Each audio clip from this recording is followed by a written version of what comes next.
Merci d'être sur Média Afrique News et bienvenue dans cette édition spéciale Sénégal élection présidentielle 2024. Dans cette élection présidentielle, les candidats n'ont pas lésiné sur les moyens afin de conquérir le cœur et les esprits des Sénégalais. Entre ambition politique, goodies, certains n'ont pas même hésité à faire appel à des artistes musiciens. C'est le feedback que nous font nos envoyés spéciaux sur place à Dakar, de Magdala Eyi et Justin Bitegué. Les candidats ont rivalisé d'ingéniosité et de ressources pour faire valoir leur vision et convaincre les électeurs dans cette course effrénée vers le palais présidentiel. Nous comptons avec le parti PASTEF, donc nous pensons que vraiment PASTEF va sortir vainqueur avec leur candidat choisi, Diomaye Bassirou Faye. Oui, parce que cette partie a été créée depuis longtemps, mais avec leur force, c'est-à-dire leur motivation. On n'a jamais croisé les bras, jusqu'à même ceux qui sont au diaspora, même eux aussi ils travaillent du jour au lendemain, ils continuent à travailler. Donc actuellement, nous espérons que vraiment le parti va sortir vainqueur. Trois d'entre eux n'ont pas ménagé leur effort. Il s'agit de Khalifa Sall, Bassirou Diomaye Faye et Amadou Ba, dont les affiches, panneaux et flyers pullulent dans toute la ville de Dakar. On compte une vingtaine de véhicules de part et d'autre mis à disposition pour effectuer leur caravane, des camions logistiques et des cachets aux artistes pour des morceaux vantant leur mérite. À cela, il faut ajouter des goodies comme des casquettes, des pagnes et des vêtements à l'effigie de chacun d'eux. Mais cette débauche d'énergie et de logistique est-elle suffisante pour leur garantir leur ascension au sommet de l'État? Je pense que le candidat qui a mis plus de moyens pour l'élection présidentielle, c'est le candidat du parti sortant, Amadou Ba. Les véhicules, les foules qu'il draine, nous pensons que c'est des moyens, les t-shirts, les tissus, tout ça, c'est plus de moyens que les autres. Je ne pense pas qu'il puisse gagner, malgré tous ces moyens. Le samedi 23 mars, ce sont les militaires qui ont accompli leur devoir civique. Environ 7 millions de Sénégalais doivent choisir le 5e président de l'histoire de cette République, qui a à sa tête Macky Sall jusqu'au 2 avril. Cette élection présidentielle qui mobilise l'attention des Sénégalais n'a pas laissé leurs compatriotes de la diaspora insensibles. Au Gabon, les électeurs se sont déployés dans les 5 centres de vote que compte le pays, compte tenu de la forte présence sénégalaise. C'est un reportage de nos envoyés spéciaux sur place, Julie Kael Nzamba et Pierre Essono. C'est plus de 16 000 bureaux de vote à travers le globe, dont plus de 800 se trouvent à l'étranger, qui ont ouvert leurs portes aux différents électeurs. Celles basées à Libreville au Gabon n'ont pas manqué d'honorer à ce rendez-vous civique. Non, c'est formidable, il n'y a pas de souci. C'est calme, chaque personne vote comme il se doit, après tu retournes chez toi. J'ai vécu ce vote-là de manière très sereine, d'autant plus que après avoir vérifié beaucoup de centres, tout se passe bien, en tout cas pour le moment tout se passe bien. Voilà, donc pour l'instant, nous espérons que ce même climat va, n'est-ce pas, perdurer jusqu'au moment de l'arrêt de la clôture du vote. Il démarra avec un léger retard les centres de vote de l'école publique de Martine Oulabou. Lui, Mabignat et Lalala et ici à l'ambassade, les opérations de vote sont effectives. Diem Moussa, après avoir accompli son devoir civique, invite les uns et les autres à se rendre dans l'un des centres avant la clôture des votes prévue à 18h. Le message que je lance à tous les compatriotes, c'est de venir s'acquitter de leur devoir civique. Parce qu'un citoyen, c'est son jour. C'est vrai que les politiciens nous dirigent, mais il y a un jour qui nous revient et ce jour-là est sacré. C'est ce jour-là où vous avez votre mot à dire à travers votre carte. Donc j'invite tous les citoyens qui sont pris parce que nous sommes au mois de carême, mais j'ose espérer qu'ils viendront parce que c'est un tournant historique, n'est-ce pas, pour la vie démocratique du Sénégal. Sur les 16 440 bureaux de vote déployés à travers le globe, dont 807 à l'étranger, la communauté sénégalaise au Gabon se manifeste afin d'accomplir chacun son droit civique. Ici, en direct de Libreville au Gabon, pour le compte de Média Afrique News, Pierre Essono et Julie Kael Nzamba. On fait un tour dans la commune de Parcelles Assini à Dakar, où les électeurs ont pris d'assaut les bureaux de vote dès les premières heures de la matinée. Retour sur le climat qui a prévalu la mi-journée avec nos envoyés spéciaux sur place. Parcelles Assini de Dakar, c'est un jour historique pour plusieurs Sénégalais. 7 millions d'électeurs sont attendus aux urnes afin de départager les 17 candidats, toujours en lice pour succéder à Macky Sall. Après une campagne électorale express, les Sénégalais sont face à leur destin ce dimanche 24 mars 2024. Vous l'aurez remarqué derrière moi, des files d'attente afin d'élire celui-là qui se positionnera pour un quinquennat. Quelles sont leurs réactions? Je viens juste à peine de faire mon devoir de citoyen, à savoir participer à l'élection présidentielle. J'ai pas eu de soucis du tout. Ça montre que bon, c'est quelque chose d'important quand même, d'assez important pour nous. L'affluence montre également qu'on est à une étape importante de notre démocratie, chose qui a montré donc cette bonne influence du président qui sera futurement élu. On attend vraiment une rupture, de vrais changements par rapport à toutes les attentes de la jeunesse, mais de façon générale au peuple sénégalais. Voilà. J'ai le sentiment du devoir accompli. Je suis très fière de mon peuple. Je félicite toute la nation sénégalaise. Ceci montre la vivacité de notre démocratie. Nous avons un peuple mûr et je souhaite que notre candidat, le candidat Amadou Ba, remporte ces élections pour la continuité dans l'innovation. Nous avons un programme d'une vision très claire de son Excellence le Président de la République Macky Sall. Et toutes ces réalisations doivent être aujourd'hui préservées par un homme d'État et nous tous sommes mobilisés derrière notre candidat et pensons qu'il va gagner haut la main. Comme vous avez pu le voir, certains Sénégalais ont déjà accompli leur devoir civique et donné leur pronostic pour le prochain président du pays de la Teranga. Ils attendent avec impatience les résultats, le nom de celui qui les gouvernera durant les 5 prochaines années. Dans cette édition spéciale, nous avons en ligne M. El Hadj Hamidou Kassé. Il est le ministre chargé en communication de la présidence de la République. Monsieur le ministre, bonsoir. C'est la première fois que le Sénégal organise une élection sans la candidature du président sortant. On l'a d'ailleurs vu participer à l'élection de son successeur. Comment est-ce que vous interprétez ce geste? Non, ça prouve simplement que le Sénégal est entré dans un nouveau cycle où les mandats présidentiels sont limités dans le temps et par le droit et par les faits. C'est quelque chose d'inédit, mais qui ne surprend pas parce que, comme vous le savez, le Sénégal est dans une trajectoire démocratique depuis plusieurs décennies. Et à chaque séquence, il y a des innovations majeures. Ici, c'est vrai que la marque essentielle et distinctive, c'est le fait que le président sortant ne participe pas à l'élection présidentielle.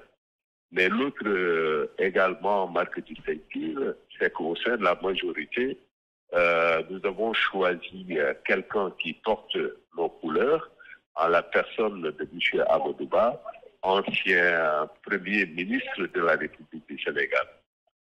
Alors, justement, en parlant de candidats à l'élection présidentielle, on note que 17 candidats sont toujours en lice pour le fauteuil de la présidentielle sur les 19 de départ.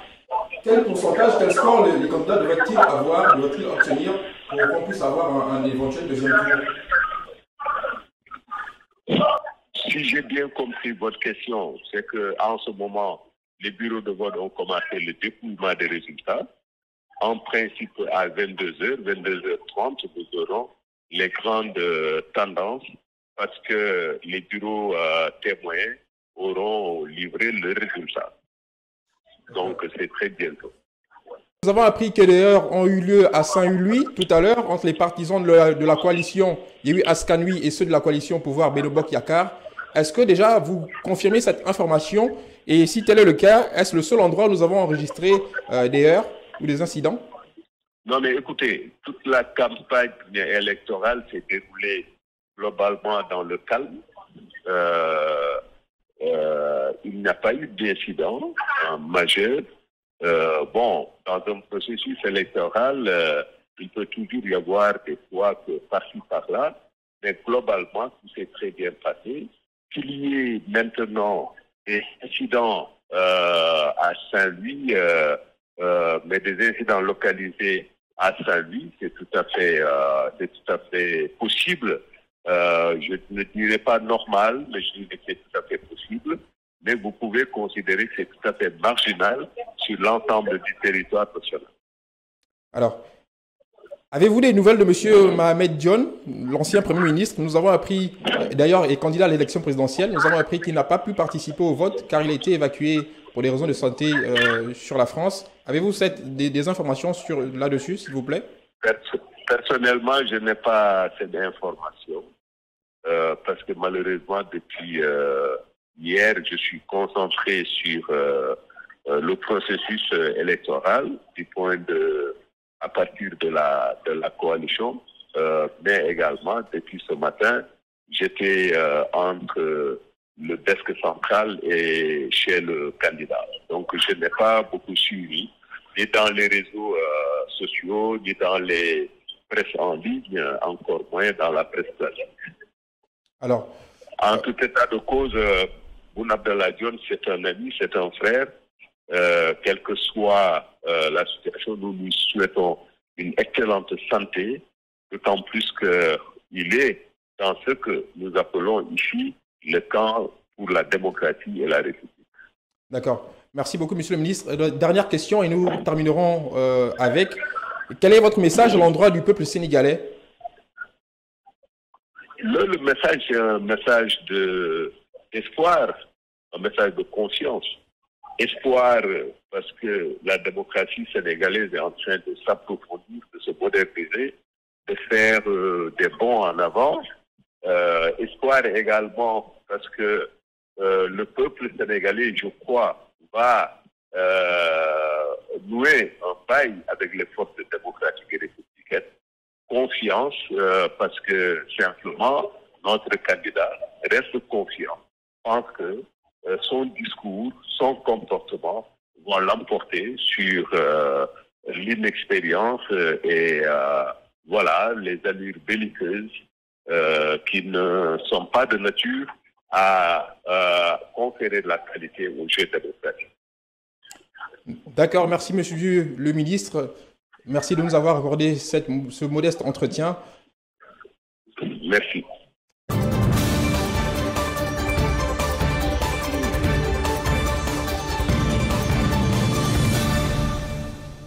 Joignons à présent notre envoyé spécial sur place à Dakar, de Magdala Eyi. De Magdala, bonsoir. Bonsoir Michael Ba. Ça va? Ça peut aller et toi? Ça va, merci. Alors, après cette première journée de vote, quelle est l'atmosphère qui prévaut actuellement à Dakar? Michael, ici à Dakar règne un léger calme, quoique certains Sénégalais ont déjà pris d'assaut les rues où ils jubilent et manifestent déjà pour la supposée victoire de certains candidats avant les résultats même officiels par le Conseil constitutionnel. De Magdala? Oui, je suis là. D'accord. Petit juste souci de connexion. Alors, justement, est-ce à dire qu'on a déjà les premières tendances? Est-ce que les dépouillements ont déjà commencé? Oui, les dépouillements ont déjà bel et bien commencé dans plusieurs bureaux de vote de Dakar, notamment à Cœur, Massar, Parcelles Assini, Cap Liberté 6 Extension, où 2 candidats sont déjà en voie pour briguer le prochain mandat. Donc, il s'agit de Amadouba et de Bissaro Diomaye Faye. Donc, les 2 candidats en tête de liste qui peuvent prendre le présidentiel. Alors, est-ce que le gouvernement a pris des mesures concernant les espaces de loisirs, les espaces de détente? Est-ce qu'il y a des mesures particulières par rapport à ces lieux-là? Il faut noter que les autorités ont moins 50 000 agents des forces de défense et de sécurité dans les agglomérations urbaines et rurales pour assurer le bon déroulement des opérations, mais également pour assurer la sécurité en cas de vandalisme, de casse ou de constatation de la population. Donc les forces de l'ordre et de police sont bel et bien dans les rues afin de réglementer ce qui va se passer. Merci de Magdala Eyi pour toutes ces informations. Voilà, chers téléspectateurs de Média Fake News, ce qu'il fallait retenir de la situation à Dakar à l'issue de cette première journée de vote. On vous le rappelle déjà, comme l'a signalé de Magdala Eyi, les populations célèbrent la probable victoire de leurs candidats respectifs. Joignons à présent, toujours à Dakar, M. Aladji Ibrahima Ndiaye, il est le coordonnateur national en communication de la coalition Taxaou Sénégal du candidat Khalifa Sall. M. Ndiaye, bonsoir. Alors, concrètement, quelle est l'ambiance qui prévaut au sein de votre coalition? La sérénité est-elle au rendez-vous? Au niveau de la coalition Khalifa Président, nous sommes très très confiants et sereins en ce jour d'élection au Sénégal. Nous nous réjouissons de la mobilisation des Sénégalais pour accomplir leur devoir civique. Et nous ne doutons pas de notre très très bon score et surtout de notre victoire au terme justement de ce scrutin. Donc au niveau aussi bien des militants que des responsables de la coalition Taxawu Sénégal, la confiance est de mise et nous attendons patiemment le dépouillement et la proclamation des résultats provisoires en ce soir d'élection présidentielle. Alors, que retenez-vous de cette première journée de vote? Est-ce que vous êtes satisfait du déroulé? Globalement, le scrutin depuis ce matin se déroule à peu près normalement sur l'ensemble du territoire, même si nous avons constaté des défaillances en termes de déficit de bulletins électoraux ou certaines perturbations mineures au niveau du matériel. Et également, il nous a été signalé des velléités de fraude et de manipulation du scrutin dans certaines parties du pays, ce que nous déplorons. Et ce qui fait qu'encore une fois, nous appelons tous les électeurs, toutes les électrices et tous les électeurs à beaucoup plus de vigilance, mais également nous appelons les représentants, les mandataires et les plénipotentiaires au niveau des différents centres de vote d'être vigilants, de sécuriser le vote, de ne tolérer justement aucune tentative de manipulation du scrutin et de vérifier obligatoirement tous les pièces de tous ceux qui doivent voter au niveau des différentes localités. Donc globalement, c'est ce que nous pouvons dire justement du déroulement du scrutin depuis ce matin. Alors, quel est l'agenda de votre camp, notamment de votre leader Khalifa Sall, à l'issue de cette première journée de vote, mais également à la proclamation des résultats finaux? Pour ce qui est de l'agenda de la coalition, je crois que toutes les dispositions ont été prises. Il y a un dispositif de remontée des résultats qui a été mis en place, qui est un dispositif informatique qui va être centralisé au niveau du quartier général. Ce qui fait qu'à temps réel, au niveau des bureaux de vote, les représentants vont transmettre les résultats aux mandataires qui transmettront aux plénipotentiaires qui feront remonter justement les résultats jusqu'au niveau central, au niveau du quartier général, où un dispositif est mis en place justement pour avoir les résultats en temps réel. Ce qui fait en réalité que quand les premières tendances seront dégagées, nous pourrons à peu près dire quelle est la position de la coalition Khalifa président dans cette élection.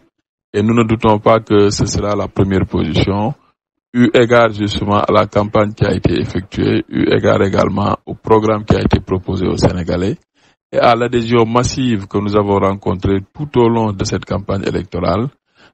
Nous espérons, nous estimons et nous pensons que nous allons gagner cette élection présidentielle.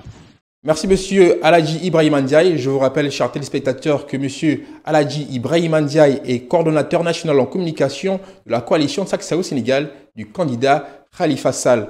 Voilà, ainsi prend fin ce flash spécial consacré à l'élection présidentielle 2024 au Sénégal. Merci de l'avoir suivi. Restez connectés sur les programmes de Média Afrique News pour ne rien manquer de l'actualité internationale et surtout continentale. C'était Michael Ba. Bonsoir.